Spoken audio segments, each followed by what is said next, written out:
What's up, family? Hope all is well with you. I'm sure you've heard by now that probably, I don't know if I told you, I know I've talked to some people, but I've been feeling kind of rough, and it's been a rough few days. Basically, since last Thursday, it got really tough over the weekend, but nevertheless, trying to push through. Um, I owe you a video, so we're gonna try to. I may pause a couple times for some breathing, but let's kind of talk. I hope you have your notebooks so you can go back and take notes. But in terms of the timeline, right, we're with Friedrich Nietzsche. Um, I think maybe I'll try to give you a little brief historical account of who he is, and then obviously highlight the main existential themes that he represents. Nietzsche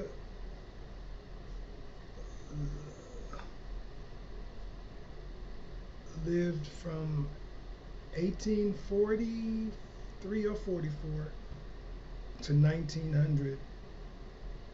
Obviously, he was a German philosopher and maybe even one of the most influential in the 20th century.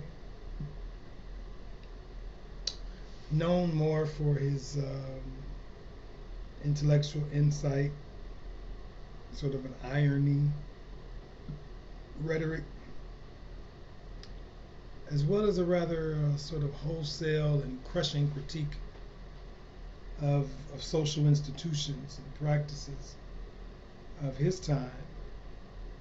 And you can imagine it includes religion and morality. Nietzsche started off as a philologist, right? So that means he's an expert in words and the history of words. His critique of morality and the genealogy of morals, which is what we're reading a little piece from in 1887, highlights his strength in words. He was a department chair at a university in Basel, not Brazil, but Basel, Basel. But he had to resign eventually because of poor health and a lot of afflictions he suffered. He turned to philosophy in about the 1870s, and then that kind of crescendoed into the 1880s. He was a complex dude, figure, had a rather aloof personality, and he proposed to the same woman 3 times, and she rejected him all 3.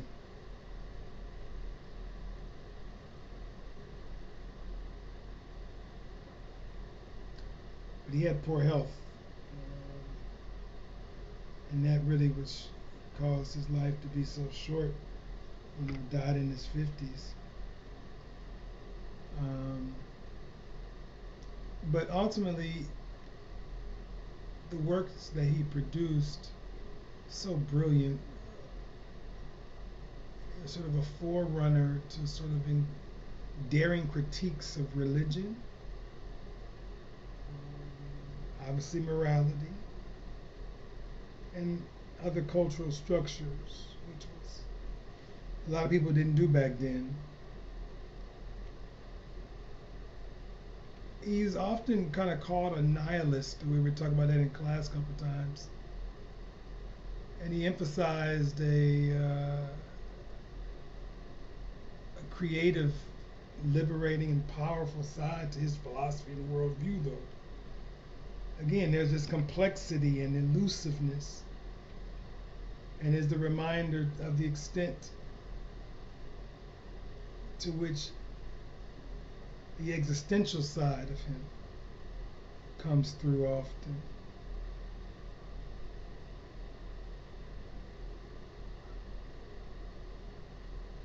Nietzsche hated being taken out of context. He wrote a lot of little short writings, aphorisms, if you will. But he hated being taken out of context. Something that, unfortunately for him, the Nazis later did with some of his work and quotations. And Nietzsche suffered, as I said, bad illnesses throughout his life. But in 1889, while only like 44 years old, he suffered a mental illness breakdown. Then he had a series of strokes, and then he died in 1900. So I want to start with one of my favorite Nietzsche quotes.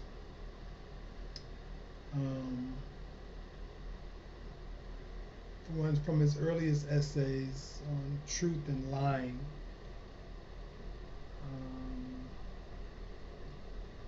It's actually one of the opening lines, in fact. Let me find it here. All right, so he says, so in some remote corner of the universe,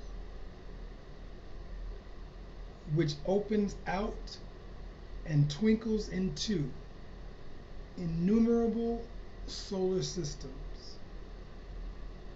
there was once a star upon which clever animals invented knowledge.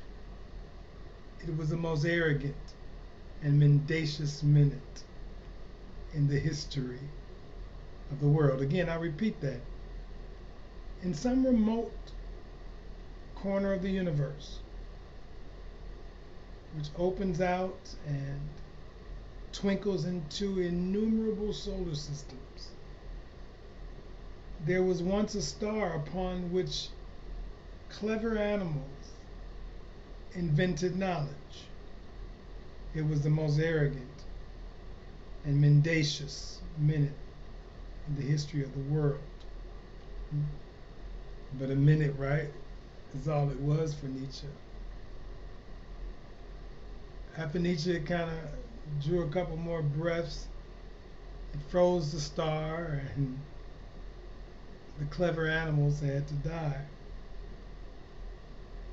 You know, it'd be better if you read it, I know, but one could invent a fable like this and could not have sufficiently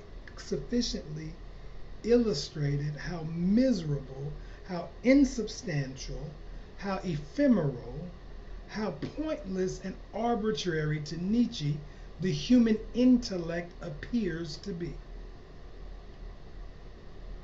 There were eternities in which it did not exist. And when it was all over again, nothing will have happened. This quotation shows that from a perspective, well, from Nietzsche's perspective, our lives and whole existence is quite insignificant. Of course, from our own individual lives and standpoints and activities, we can often forget this. Okay? Whole existence is insignificant from our individual lives and standpoints and activities. Now, it is true that from the perspective of eternity, right, we are just what, a millisecond in its history. And after we're gone,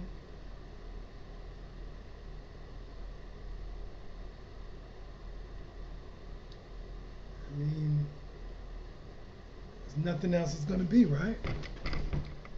It'd just be more time and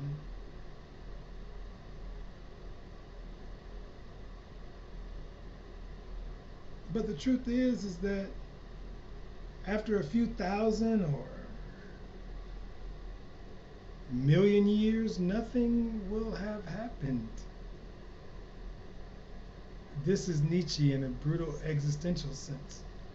God stripped of its anthropomorphism and centrism.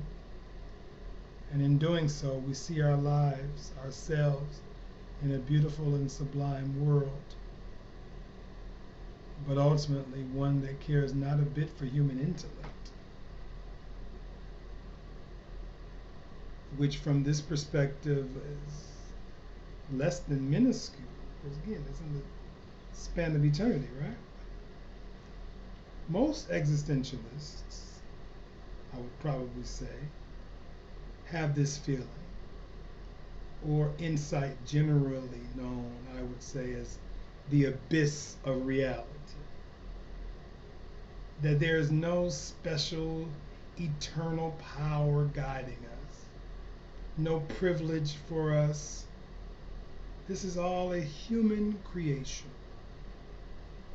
And if we were in of sort of an overarching order or power at all, it is unfeeling, unfathomable.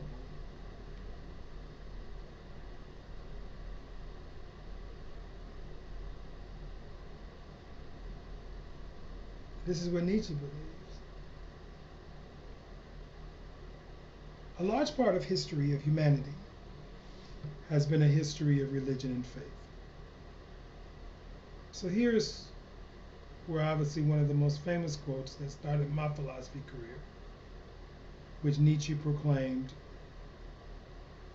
the most famous and debated existential proclamations: God is dead.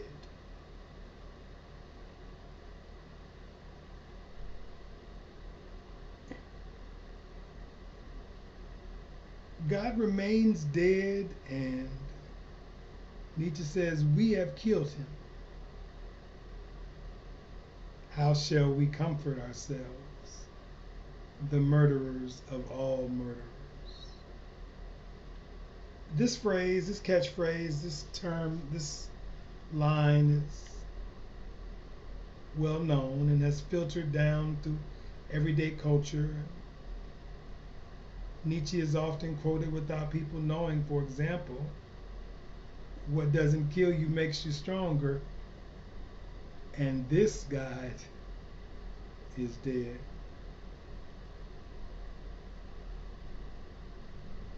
That phrase, the God is dead phrase, or the makes you, excuse me, what doesn't kill you makes you stronger phrase, has many readings and nuances and interpretations, but it's probably at least minimally clear that it's not about literal death. God, if God exists, cannot die by Nietzsche, and certainly we could not actually metaphysically kill God, right? But we have, however, symbolically and maybe practically killed God.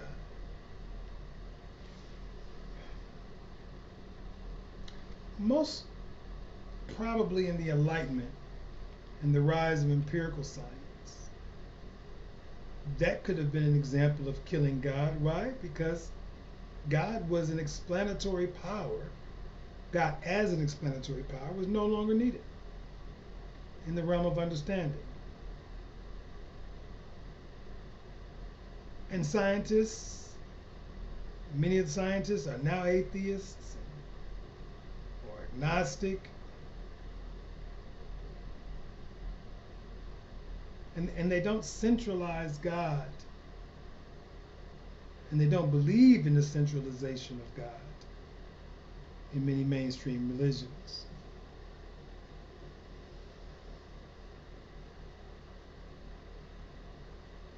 God, of course, is a highly powerful concept, but God might have a competitor in many corners of human society.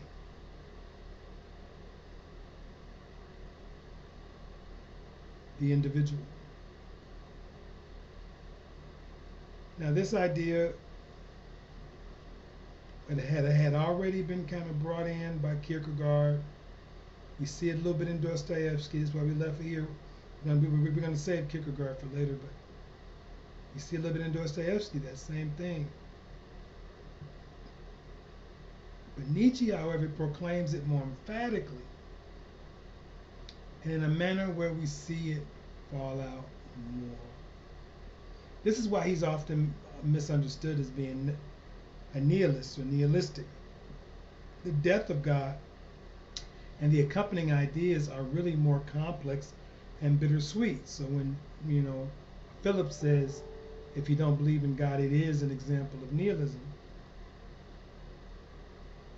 it could be a bit more complex than that.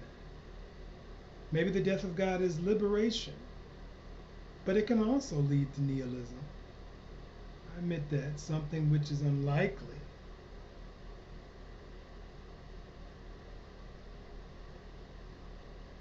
That we need to subscribe to. But again, once again, there's a space of reflection about these ideas, and spending a whole semester on Nietzsche, you would probably be able to get to it. But the death of God is kind of the cornerstone of the existential debate and the whole of the 20th century. The observation has shaped sort of how culture and science and religion have continued to adapt our worlds. It not only suggests, how can I say,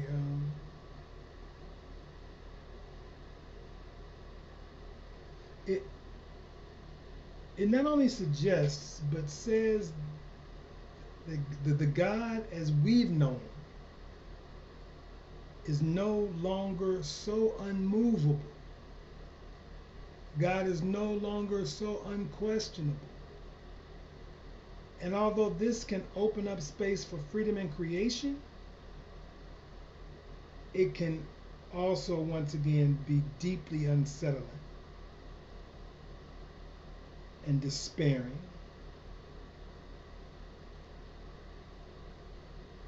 For we often need, or seem to need, higher ultimate principles to hold us together. Existentialists normally deny these principles, at least in a sturdy manner, and Nietzsche is no different. He had a much more systematic critique of mainstream religion and morality, and more pointed critique in his genealogy of morals, right? That's what we're reading. Just suffice to say, as you're reading this, that one of the main problems with popular religion and their moral systems is that the Romans and other societies, they increasingly pretend a sort of a humble obsequiousness, if you will, and slavishness to all powerful good, all the while harboring a different result. The more deep resentment of raisonnement is what, and the will to dominate. This is Nietzsche stuff now. Deep resentment and the will to dominate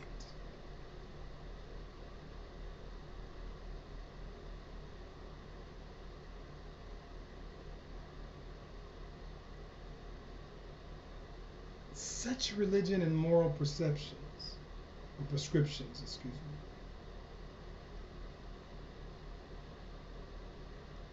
are thus designed to control people into being subservient and not overzealous or ambitious to the joys of life.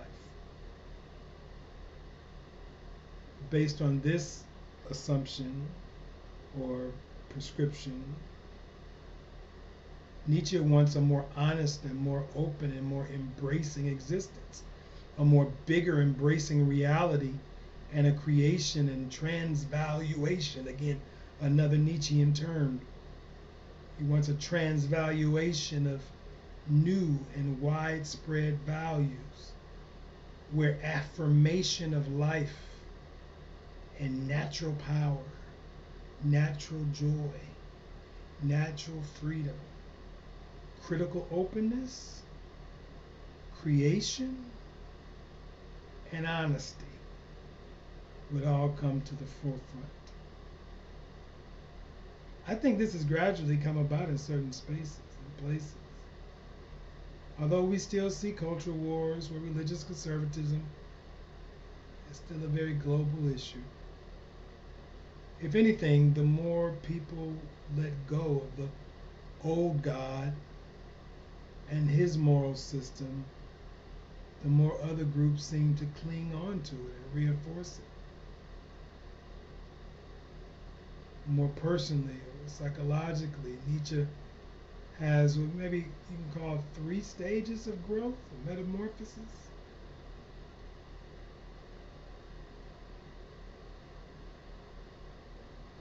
Existence and possible development of a human being from one of his most celebrated works, Thus Spoke Zarathustra. And we're not going to read that here, so I'm not going to spend too much time there, but I just want to say that he kind of goes through this comfort, or renouncing comfort, I should say, and increasing self-discipline. One could accept all the hardships for intellectual growth and learning. Then, through some of the reflection and passion, one can transform into the stage of the lion, which is fierce and angry at the injustices and stupidity around him in the world, and becomes a part of the campaign for change. But it does this in an independent manner that refuses outside influences and prescriptions. The end of this concept, another term that you'd have for Nietzsche, is the Übermensch. That's Ubermensch.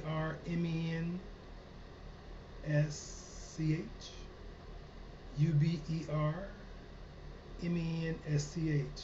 The Übermensch. That's usually translated kind of awkwardly as the Superman or the Overman. The kind of powerful second coming of humanity, but here on earth, which assumedly any person can work towards as an existential idea, and thus kill or ameliorate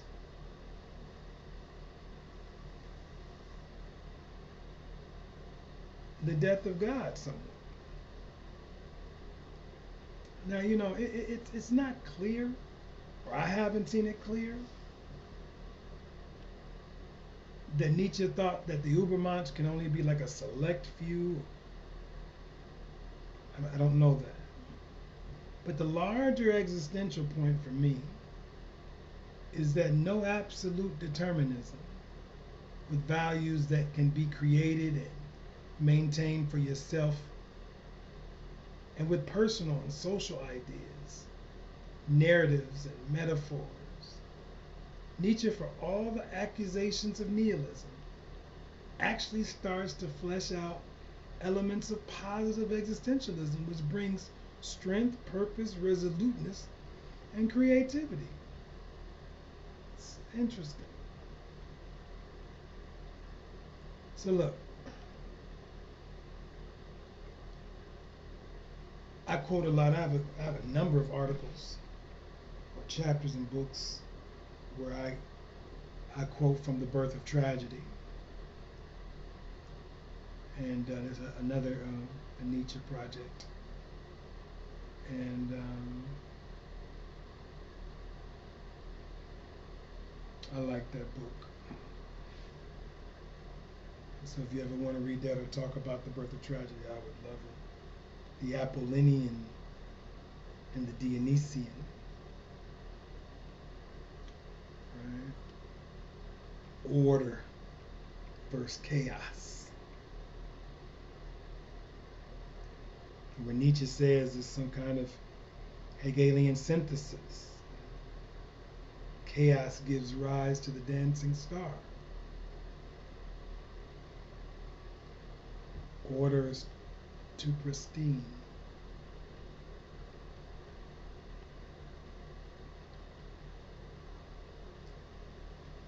So look,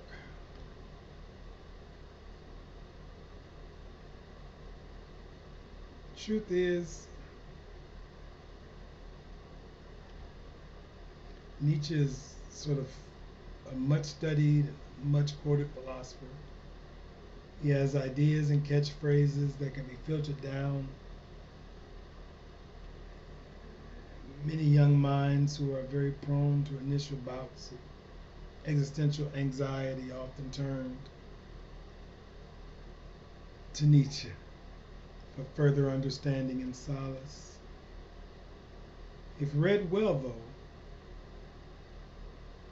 Nietzsche can comfort you in the absurdity as well as encourage you to keep on fighting and improving, not nihilism.